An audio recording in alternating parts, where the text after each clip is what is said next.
dowladda Eritrea ayaa si weyn u diiday in Ethiopia ay bad ka hesho Jabuti kadib markii wasiirka wasaaradda arrimaha dibadda dowladda Jabuti uu dhawaan sheegay in Ethiopia ay siin doonaan badda xorta ah oo ay gacantooda ku maamulan doonaan. Dowladda Eritrea gaar ahaan wasiirkeeda wasaaradda arrimaha dibadda oo war ka soo saaray kadib markii uu soo baxay warka ah Jabuti in ay siinayso dhulbadeed gaaraya ilaa iyo 100 kilomitir square in Ethiopia ay gacanteeda ku maamulato oo waliba si iskeeda ay wax kula soo degto ayuu sheegay wasiir Cusmaan Saalax oo ah wasiirka wadanka arrimaha dibadda ee Eritrea in arintaas aysan dhici karin dhicina doonin haddii ay Jabuti ku dhaqaaqdana ay gobolka ka kicinayso khalalaase kale oo hor leh.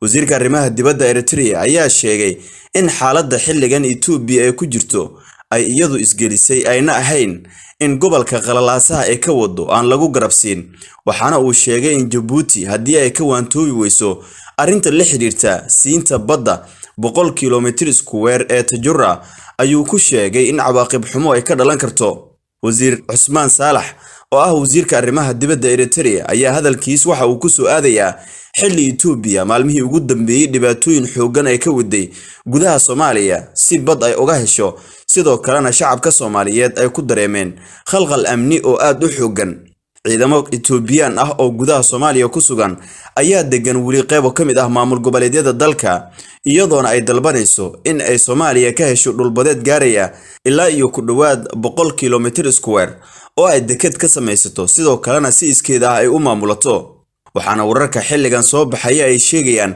inuu sii kordhay khilaafka gobolka, waxaana xilligan xiisadu ku soo biiray Jabuti iyo Eritrea, iyadoona horay dowladda federaalka ah ee Soomaaliya iyo Ethiopia xaaladoodu ay ahayd allow sahal. waxaana sidoo kale jira in Jabuti markii ay soo faragelisay xiisada ka taagan amaba ka dhex taagan Soomaaliya iyo sidoo kale Ethiopia ay iyaduna ku soo darsantay Eritrea oo iyadana sheegaysa in dhulbadeed gaaraya 100 kilomitir oo ku yaala Tajura aanan la siin karin Ethiopia.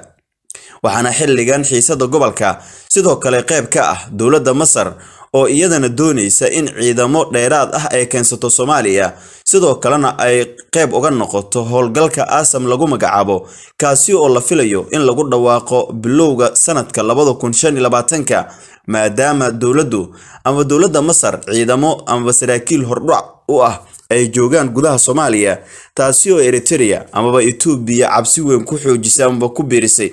xiisad u dhaxaysa Masar iyo sidoo kale Ethiopia ayaa ka taagneyd wabiga Niil, iyadoona madaxweynaha dowladda federaalka Soomaaliya Xasan Sheekh Maxamuud dhowr mar oo uu tagay gudaha wadankaasi Masar uu kala hadlay sidii ay Soomaaliya qayb uga noqon lahayd, sidoo kalena u taageeri lahayd dowladda Masar oo ay xiisadoodu markaasi ama xiisad kulul kala dhaxayso dowladda Ethiopia. Eritrea ayaa iyadana ah gobol kale oo khalalaase in badan oo kamid ah ku hayay wadamada dariska la sida Jabuti iyo sidoo kale Ethiopia. khilaafka Ethiopia iyo Eritrea oo dhawaan soo dhamaaday ayaana waxa ay yeesheen iskaashiyo dhinacyo kala duwan leh, si gaar ah Soomaaliya, Eritrea iyo Ethiopia waxa ka dhaxay iskaashi ganacsi oo saddex geesood ah. markii uu xilka ka degay madaxweynihii hore ee Soomaaliya Maxamed Cabdullaahi Maxamed Farmaajo waxa gobolka ku soo kordhay xiisado kuwaasi oo xilligan dhibaatooyin xooggan ay ku dareemayaan shacabka Soomaaliyeed iyo shucuubta kale ee gobolka.